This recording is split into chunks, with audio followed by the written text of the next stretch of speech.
Boa noite, eu sou o Dr. Danilo Augusto Teixeira, dermatologista aqui de Goiânia, e hoje eu vou dar uma aula para vocês sobre os 10 motivos para realizar ultrassom dermatológico no seu consultório. Bem, te explicar um pouquinho sobre mim, eu formei e fiz residência na Universidade Federal de Goiás e tenho 2 fellows, um em cirurgia dermatológica e outro em cirurgia de Mohs na Faculdade de Medicina do ABC. Tenho mestrado na parte de microscopia confocal e cirurgia micrográfica de Mohs. Vou contar um pouquinho como que surgiu a ideia de criar essa técnica. Há mais ou menos um ano atrás, eu fiz, como tantos outros, aí, um preenchimento de código de barras e logo após o preenchimento, eu percebi um certo arroxeamento nessa região supralabial à direita da paciente. Logo perguntei se tinha algum problema, se ela estava sentindo alguma coisa, formigamento, dor. A paciente tinha dito que não sentia nada, que estava super tranquilo. E aí começa a história que muita gente tem, ou seja, gente que é dermatologista, uma das coisas que a gente mais recebe é dentro dos grupos de WhatsApp, se tem ou não tem complicação, se aquele arroxeamento pode ou não ser uma compressão vascular ou uma injeção intravascular. E eu passei por isso nesse período, ou seja, nessas primeiras 24 horas, eu solicitei que essa paciente sentisse qualquer coisa, me ligar, deu telefone, ela não me ligou. No dia seguinte eu contactei ela, e ela disse que estava bem, não sentia nada, mas que estava aparecendo um herpes no lábio superior dela. E aí isso me preocupou ainda mais, pedi para ela mandar foto, tinha só um inchaço no lábio superior, mas sem dor, sem branqueamento, só aquele arroxeamento que tinha desde o dia anterior. Solicitei que ela não fizesse gelo e que a gente acompanhasse. No segundo dia de evolução, apareceram bolhas, e ela dizendo que era herpes, que já tinha acontecido isso anteriormente com ela. E aí que foi a minha preocupação, porque a gente sabe que em sofrimentos de pele pode haver esse surgimento de bolhas e exulcerações, pode ser sinais de comprometimento vascular.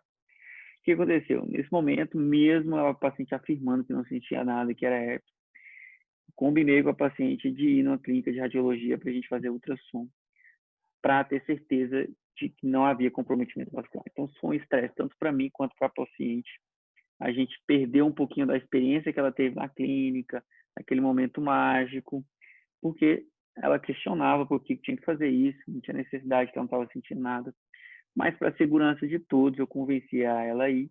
Chegamos na clínica, desmarquei minha agenda, cheguei na clínica, fui muito bem atendida pela radiologista, fizemos ultrassom, eu trouxe todo o material de hialuronidase para injeção, mas realmente não havia comprometimento, o fluxo estava normal, era apenas um hematoma dérmico, e aí daí surgiu a confusão grande com o líquido. Isso é a história que aconteceu comigo, mas poderia acontecer com qualquer um, né?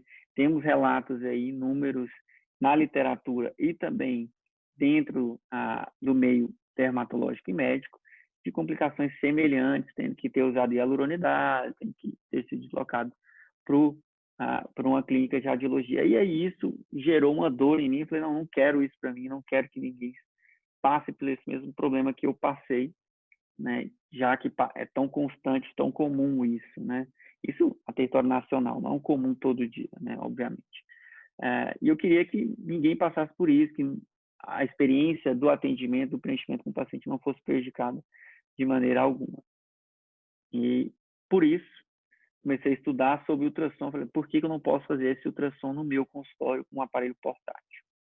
Estudei muito, estudei também os ultrassons de bolso e consegui achar um aparelho junto com meu irmão radiologista e um preset, ou seja, uma configuração específica para a pele, onde eu consigo visualizar todas as artérias. E aí daí eu desenvolvi o protocolo e hoje eu vou mostrar para vocês por que isso é tão importante de ter também ultrassom no seu consultório. Bem, antes de tudo, eu separei uma frase do Timothy Ferriss, desse livro dele que é um best-seller, que ele dizia assim, eu não inventei nada, só previ que seria inevitável, assim como outros que testaram essa abordagem. E é basicamente a mesma coisa, ou seja, o ultrassom já existia, a gente já fazia ultrassom em complicações, a única coisa que a gente não fazia era o ultrassom prévio para guiar um preenchimento, ou mesmo para indicar qual o melhor local de você colocar sua agulha ou sua câmera. Então, eu simplesmente combinei duas técnicas, onde ainda ninguém havia combinado isso da maneira que eu fiz, mas realmente iria surgir de algum jeito, se não fosse eu, ia ser outra pessoa que iria desenvolver essa técnica, porque isso vai ajudar não só a mim, mas como toda a comunidade dermatológica e médica nos preenchimentos. Bem, primeiro eu vou começar com esse artigo, que ele é bem interessante, que ele coloca as aplicações de ultrassom nos procedimentos injetáveis, né? Você pode fazer o exame de ultrassom para prevenção, isso identificando os preenchedores, às vezes um paciente fez um preenchimento há 10 anos, não sabe se foi colágeno bovino, se foi ácido hialurônico, ou mesmo se foi Sculptra. Então, a gente poder identificar isso ajuda, porque alguns preenchedores você não pode fazer ácido hialurônico no local, ou mesmo ácido polilático, pelo risco de complicações. Então, é super importante você identificar, em alguns casos, principalmente esses casos de pacientes que não se lembram do que fez ou procedimentos muito antigos. Durante a injeção, principalmente aí para fazer o mapeamento vascular, que você pode também fazer previamente. Nesse artigo, ele não coloca, o autor não fez o preenchimento guiado por ultrassom. Ele só advoga que é possível você fazer isso se tiver um aparelho adequado. O que ele coloca é que é importante, em alguns casos, você mapear as artérias, porque com isso você evita ela na hora de colocar sua agulha, sua cânula, evitando complicações vasculares. Mas o objetivo do trabalho, e que ele considera que é o principal objetivo, que é a principal indicação do ultrassom, é no tratamento de eventos adversos, tanto para localizar o preenchedor, quanto na aplicação guiada de hialuronidases, que é bem mais fidedigna, ou seja, bem mais perspicaz e eficaz você aplicar a hialuronidase exatamente onde o preenchedor está localizado. Além de tudo, você tem uma quantidade de hialuronidase bem menor quando ela é guiada por ultrassom do que quando ela é feita às cegas. Então, a média de aplicação de hialuronidase às cegas, ou seja, sem localização, é de cerca de 1.500 unidades, ao passo que a aplicação guiada por ultrassom é cerca de 50 unidades, então 30 vezes menos isso. Bom, então, começando com o nosso primeiro motivo, seguindo essa indicação do Schelker, que foi o autor da tabela passada, é o mapeamento arterial prévio, ou seja, quando você tem o ultrassom disponível na sua clínica, você consegue localizar as artérias e consegue guiar seu preenchimento. Esse trabalho é bem interessante, porque na verdade ele não foi feito com o intuito de guiar preenchimento ou de fazer preenchimento, e sim de provar porque é possível acontecer cegueira em preenchimentos na fronte ou na glabela. Como que ele fez isso? Ele avaliou o fluxo e as anastomoses das artérias supratrocleares, supraorbitárias e temporal superficial. O que ele observou? Que há uma anastomose tanto desses três sistemas, ou seja, tanto o sistema carotídeo externo quanto interno, quanto dessas três artérias principais. E essa anastomose, no caso da artéria temporal superficial, ela acontece em 1/5 dos casos. O que isso significa? A gente sabe que a cegueira ela acontece por retorno, ou seja, por refluxo do preenchimento que está, por exemplo, na artéria supratroclear, ele volta para o sistema, para a artéria oftálmica e daí para a artéria central da retina e acaba cegando o paciente quando você faz uma canalização na artéria supratroclear. No caso do sistema carotídeo externo, que é a artéria temporal superficial, ela tem que ter uma comunicação com a artéria supratroclear ou supraorbitária. E essa comunicação foi vista nesse trabalho em 1/5 dos casos. Ou seja, se você canalizar uma artéria temporal superficial, em 1/5 das vezes, você pode levar a cegueira. E o mais interessante deste caso é que na artéria supratroclear há uma comunicação entre a artéria supratroclear direita e a esquerda. Isso significa que se você canalizar uma dessas artérias, você pode levar a cegueira bilateral. Então, basicamente, ele conclui no artigo que o ultrassom ele pode ajudar na identificação e na avaliação das artérias que estão sob risco de canalização, evitando você de ter complicações vasculares na hora de fazer um preenchimento. Então, esse é o nosso primeiro motivo, ou seja, mapear o sistema arterial para evitar canalização na hora de fazer o procedimento. O segundo motivo refere-se também ao mapeamento arterial prévio, mas de zona glabelar, ou seja, para você fazer preenchimento da glabela. Esse artigo é bem interessante, que apesar de ele não ter feito o preenchimento, ele mostrou todo o complexo arterial da glabela. E é bem interessante que ele identificou 3 artérias que eu particularmente não conhecia: a artéria central, a artéria paracentral e também a artéria periosteal. E aqui eu até destaquei dentro dos resultados a localização, tanto em relação à profundidade quanto em relação à linha média. A artéria central, em relação à linha média, está a 4,7 centímetros, a artéria paracentral em torno de 8 milímetros, a artéria supratronclear e supraorbitária 14 e 19 milímetros. Então, estão bem próximos. Em relação à profundidade, a artéria central está a 3 milímetros da pele, paracentral 4,8 e a supratronclear, o ramo superficial e profundo, a 4,2 e a 5,9 milímetros. O que o artigo propõe? Ele propõe um preenchimento supraperiosteal até 3 milímetros da linha média, porque a gente consegue ver que a artéria central, que é a mais próxima, está a 4,7, e uma quantidade menor do que 0,1 ml ao todo. Isso por quê? Porque ele também mostra que o volume da artéria supratronclear é em torno de 0,1 ml. Então, para evitar compressões extrínsecas, é importante você não exceder 0,1 para evitar esse tipo de complicação. E ele conclui que o mapeamento da glabela com ultrassom com Doppler possibilita o preenchimento do complexo glabelar com segurança. Ou seja, se você avaliar seu paciente previamente, localizar as artérias, você consegue preencher em planos diferentes, nessa quantidade adequada, de maneira segura. Então, esse é o nosso segundo motivo, possibilitar o preenchimento de glabela. Bom, eu até fiz um caso como esse que eu vou mostrar para vocês, e eu fiz interessante que eu fiz diferente que o autor propôs, que eu fiz superficial. Por quê? Porque eu fiz guiado ao vivo pelo ultrassom, ou seja, ao mesmo tempo em que eu fazia o preenchimento, eu avaliava o ultrassom, coisa que o artigo anterior não fazia. Na verdade, eu não consegui encontrar nenhum artigo que fez isso ao mesmo tempo. Então, eu vou dar o play no vídeo.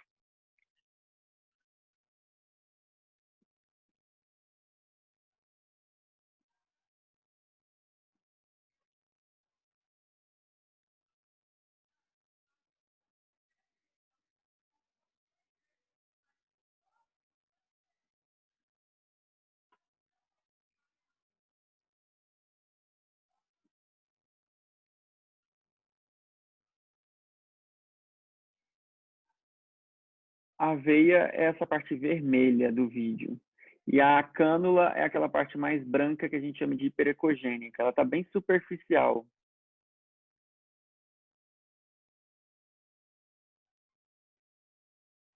Então, com isso, a gente consegue ser bem seguro, ou seja, a gente visualiza essas artérias e desvia delas.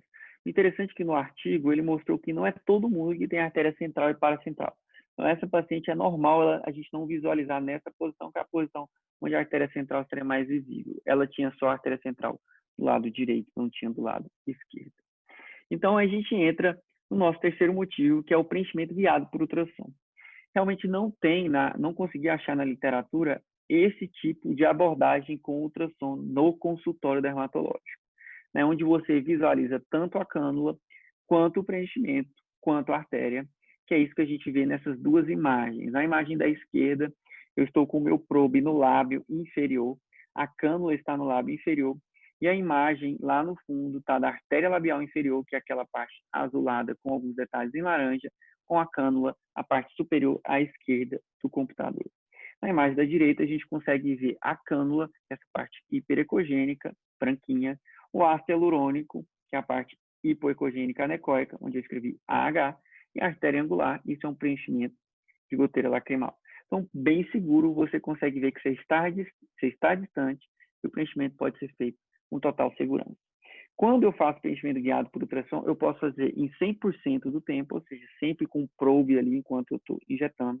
Como eu posso fazer, simplesmente localizar, ou seja, se eu tenho essa imagem, eu sei que eu não vou jogar minha cânula mais para frente, eu posso ter segurança que não tem risco de fazer o preenchimento. Então, eu posso tirar meu probe e fazer normalmente. Então, é isso atualmente que eu faço no meu consultório. Bom, em relação ao quarto motivo, é avaliar a perfusão vascular logo após o preenchimento. Isso é muito importante. Também não encontrei nenhuma descrição nos artigos, porque a maioria dos artigos são acima de complicações, ou seja, é quando o paciente tem sintomas, ou seja, quando tem um prejuízo no fluxo, ou seja, há um sofrimento vascular. O que acontece é que não existe descrições do que é normal, ou seja, como que é um ultrassom normal logo após um preenchimento. E é isso que eu estou mostrando para vocês. Não existe na literatura isso daqui. Então, é uma coisa que eu estou mostrando somente para vocês entenderem como que é. O primeiro detalhe é que o ácido hialurônico, quando ele tem lidocaína, ele não fica totalmente preto ou anecóico. Ele tem alguns debris, que são as pequenas estruturas mais reluzentes, que é da lidocaína. Nessa imagem da esquerda a gente consegue ver. Ele não fica compacto, ele se espalha e ele se movimenta, ou seja, ele não fica necessariamente no plano onde você preencheu. A tendência dele é se aprofundar. Então, nos pacientes que a gente fez, a gente percebeu que o ácido hialurônico ele fica intimamente relacionado às artérias. Então, esse conceito de que existe uma compressão extrínseca é um conceito que, particularmente nesse primeiro momento, quando eu fazendo os meus ultrassons logo após, eu não percebo isso. Ou seja, ele consegue ficar bem próximo das artérias, mas não há prejuízo de fluxo, não há prejuízo de circulação. Como que eu sei que não há prejuízo de fluxo? Tem um módulo no ultrassom que chama Doppler espectral, que é a imagem da direita, onde eu vejo o padrão de onda das artérias. Ou seja, o padrão de onda do sistema carotídeo externo, ele geralmente é trifásico, ou seja, ele sobe, desce e sobe de novo. Ao passo que o sistema carotídeo interno, ele é bifásico, ou seja, ele sobe, desce e sobe essa descida sem passar por essa linha média aqui. O que acontece é que, por haver anastomose entre sistema carotídeo externo e interno na face, às vezes fica meio difícil definir se a onda é trifásica ou bifásica, mas de qualquer forma, elas são normais, elas são o padrão normal, sem prejuízo de fluxo. Então, nessa imagem, eu fiz a abordagem dessa artéria nesse local, é a artéria também angular no supranasigeniano, onde eu vejo o ácido hialurônico e vejo a artéria com fluxo normal. Então, o que eu quero dizer? Se você tem a ideia de como que é antes, quando você faz depois, você tem certeza que o fluxo se mantém e que a artéria está naquele local. Porque o ultrassom é examinador dependente. O que acontece é que, por mais que o radiologista olhe no ultrassom, é difícil ele falar que a artéria está de calibre diminuído, porque ele não viu antes. Aquilo pode ser uma variação anatômica, pode ser um ramo da artéria angular, não um tronco principal. Então, não tem como ele afirmar que ele não viu antes. Com a técnica que eu desenvolvi, por você visualizar antes, você tem a noção do tamanho do calibre, você tem a noção onde ela está. Com isso, é muito mais seguro você ter certeza que não tem nenhuma complicação, não tem nenhum prejuízo aí, de fluxo, ou seja, de perfusão naquele local, e você consegue ter uma certeza muito maior da segurança do seu procedimento, que é o que mais importa, a gente quer a segurança do nosso paciente. Só para você ter ideia, eu tenho nódulos de tireoide. Eu fiz já 4 ultrassons que sou obrigado a fazer. Todos os 4 ultrassons, o tamanho dos nódulos veio diferente. Por quê? Porque é examinador dependente. Com o mesmo examinador, de um ano para o outro, ele muda. Então, é super normal ter essas pequenas mudanças. Essas artérias, gente, elas são muito pequenas. Elas são da ordem de 1 milímetro, 0,4, 0,5, 0,6 milímetros. Então, qualquer compressão, qualquer forma diferente que você avalie o probe, você pode mudar o calibre e, às vezes, se você não fez previamente, como eu proponho, você pode ter a impressão que está uma compressão e, na verdade, não existe. Eu, particularmente, não acredito em compressão. Bom, já o nosso quinto motivo, esse é o que está bem disseminado, que é o que mais tem de artigos, é o diagnóstico de complicações.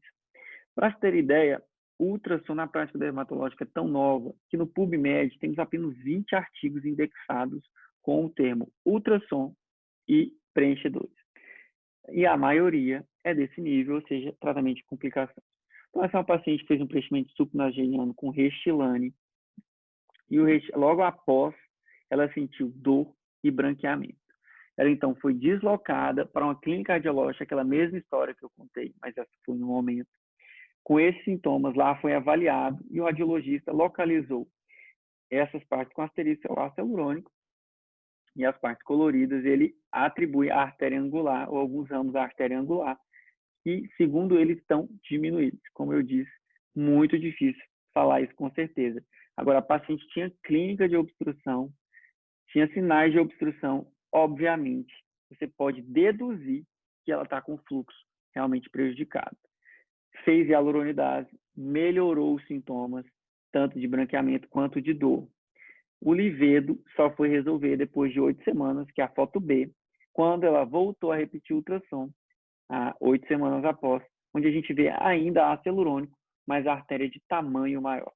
Então, isso que eu estou dizendo, se o examinador dependente, se ele pegou em um local diferente, essa avaliação pode ser realmente diferente, mesmo se ele não tivesse feito nada.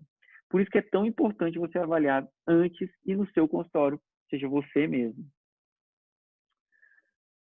Nosso sexto motivo é para guiar o tratamento de complicações. É uma derivação da identificação e tratamento de complicações. Nessa imagem, você vê a cânula injetando hialuronidase próximo do ácido hialurônico, essa parte anecoica, que é o nosso sexto motivo de ter ultrassom. Ou seja, você consegue identificar complicações como edema, ou mesmo como compressões, ou mesmo como injeção intravascular, e aplicar a hialuronidase de maneira segura no local. Como eu disse, a hialuronidase feita guiada por ultrassom, ela tem uma dose em torno de 50 unidades, e a não guiada para complicações vasculares tem uma média de 1.500 unidades. E a gente sabe que a hialuronidase tem risco de complicações retinianas por toxicidade. Bom, o Schelke, que é um autor holandês, que ele tem uma clínica onde ele é referência dessas complicações. E aí ele sempre referencia para uma clínica de radiologia da confiança dele. A média, segundo o artigo dele, é de 2 complicações vasculares por mês, sendo necrose ou cegueira, na cidade de Roterdã. Então, eu considero uma complicação bem alta, né? Cegueira é uma complicação trágica, e realmente ninguém quer ter, nem o médico, nem o paciente. A gente fica muito triste quando essas coisas acontecem, principalmente porque você pode prevenir com ultrassom do seu consultório. Então, o autor ele coloca a respeito daquela possibilidade de compressão vascular ou injeção intravascular. Ele fala que na literatura só está comprovado sofrimento vascular por injeção intravascular, tanto histologicamente quanto clinicamente. Mas na opinião dele, e ele deixa claro aqui, pode haver uma irritação do tronco principal da artéria se o ácido hialurônico está muito próximo dela. E essa irritação geraria espasmos no sistema capilar ou no sistema arteriolar, ou seja, no sistema distal. E esses espasmos poderiam gerar sofrimento e livedo. Ele não acredita em necrose, mas livedo ele acredita. Por isso que quando você aplica hialuronidase próximo do vaso, você melhoraria esse livedo. Então, essa é a opinião do autor, ele não tem como ele provar isso, mas eu estou dizendo para vocês. E ele coloca aqui, que apesar de exigir treinamento, a prática e a interpretação do ultrassom tem uma curva de aprendizado relativamente fácil, ou seja, prática. E o Doppler, ou seja, o duplex que ele chama, que é usar o Doppler junto com o ultrassom, na opinião do autor, é inevitável e vai se tornar a prática, ou seja, ele, em termo inglês é mainstream, ou seja, a regra na prevenção e no tratamento de complicações. Então, ele já está, um artigo de 2019, prevendo que o ultrassom vai ser a regra nos consultórios dos injetores, ou seja, pela facilidade de prevenção e pela facilidade de tratamento de complicações. Bem, o sétimo motivo, a gente já vai entrar nos âmbitos de como que é feito o preenchimento hoje. Então, o que a gente faz para minimizar as complicações? Primeiro é o uso de cânulas, e cânulas cada vez maiores. Então, existia, hoje em dia não existe mais, a gente já tem provas disso, o conceito de que o uso da cânula 22 seria segura para evitar injeções intravasculares. Então, eu trago um artigo do Cotofana aqui de 2019, onde ele mostra a possibilidade de você canalizar com cânula 22. Simplesmente o que diferencia é a força. Com a cânula 22, você precisa de uma força maior para canalizar, em torno de 1,5 joules. Agora, se você usa a cânula 27, não existe nenhuma diferença em termos de força com a agulha. Ou seja, a chance de você canalizar é a mesma.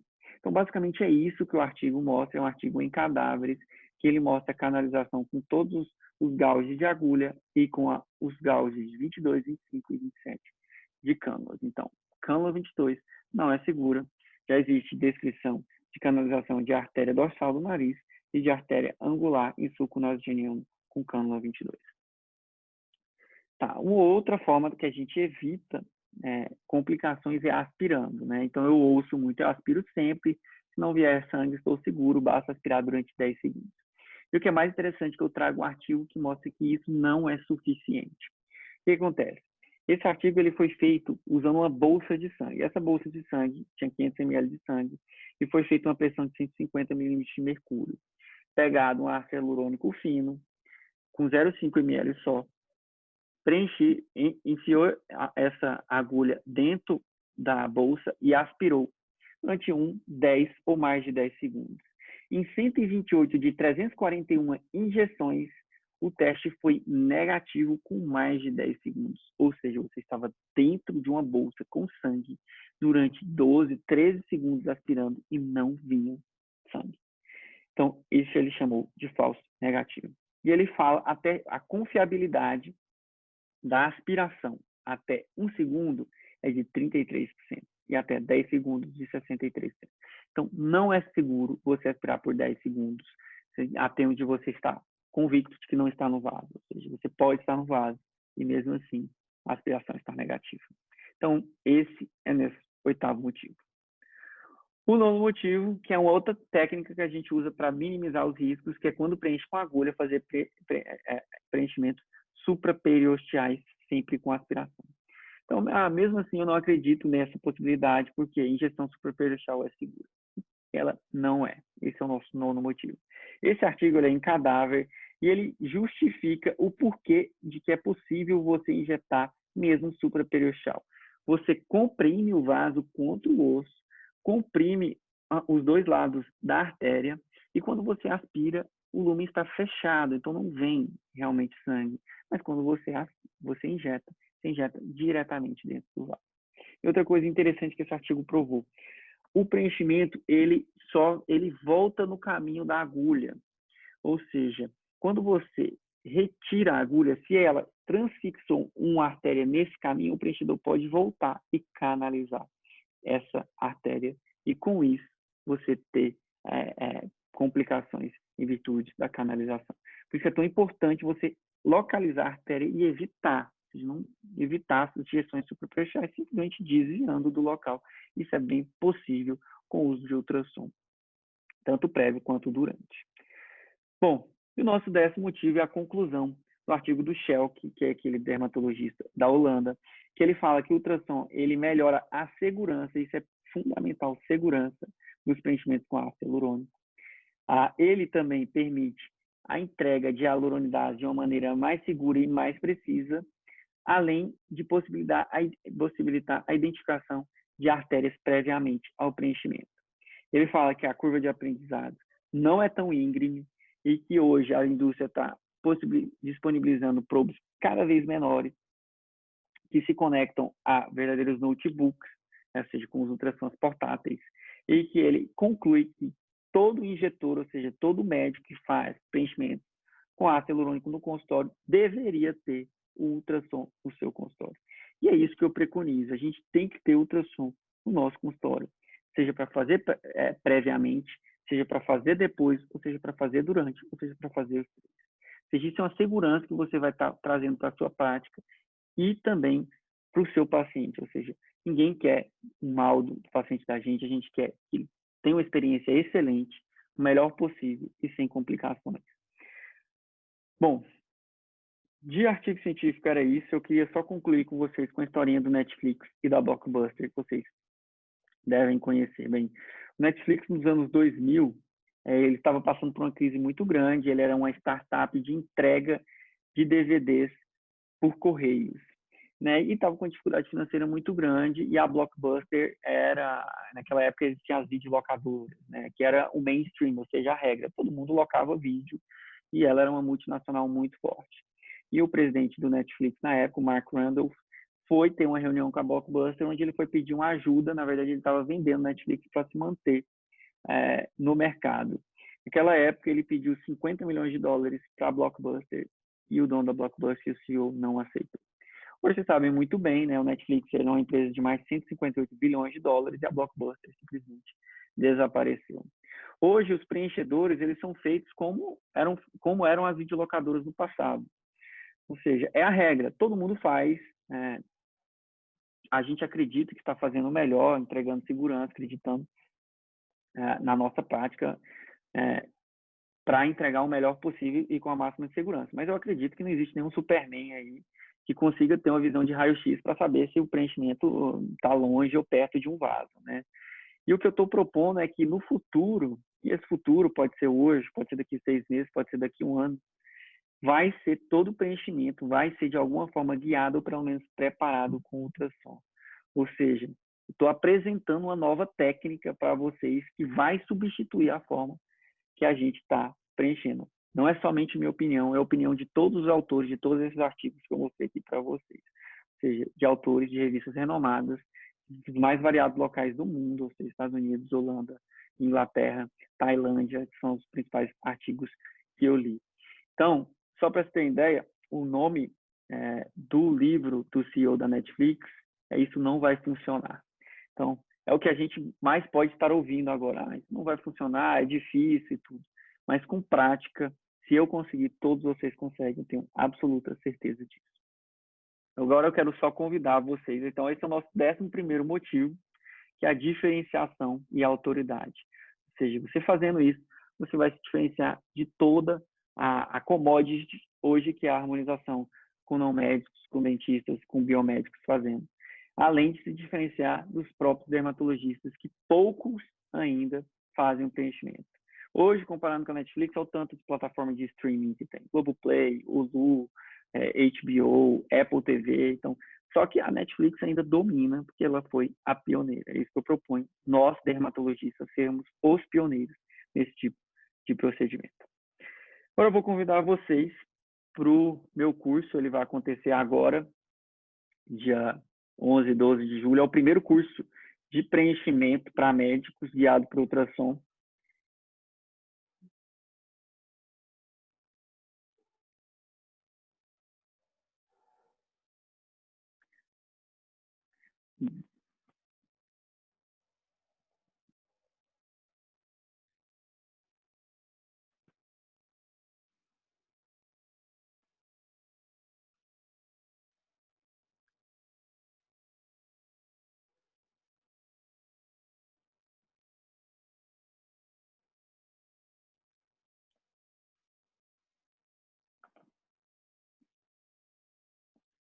É isso, gente.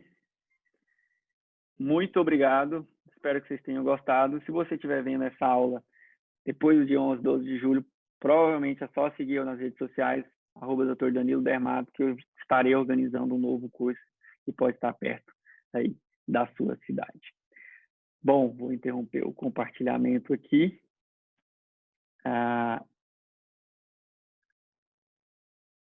Muito obrigado e uma boa noite para vocês.